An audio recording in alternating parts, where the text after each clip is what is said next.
should we have a little talk?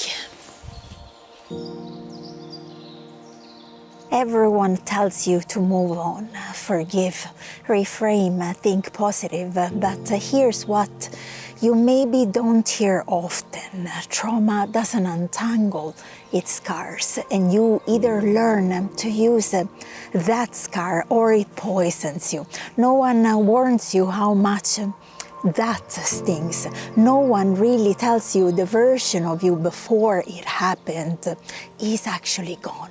You can't go back. You can't recreate it. That person has ended. It's not a choice, it's physics. So if going back isn't the way, what is? Stop hunting for closure. Closure is a lie. You don't need their apology. You don't need to understand why. You just need to stop orbiting your life around that wound. Imagine it as a locked room. You don't have to open it. You can build the rest of the house, hang paintings in the hall, live even with that door shut. You also have to stop training for comfort, because trauma doesn't come back when you are calm.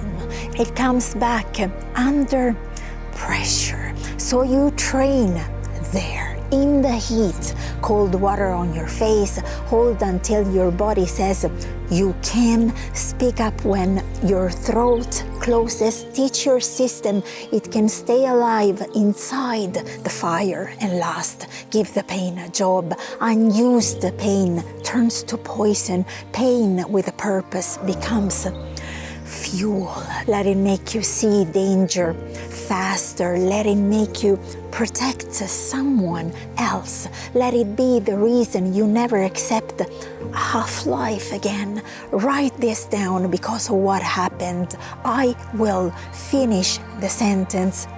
Mean it. That's how scars turn into strength. Healed is a word invented by the unbroken. You don't need healed. You need dangerous. You need to be untouchable to whatever thought it could end you.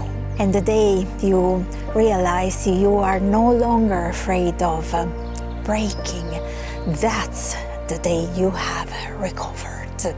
End of transmission.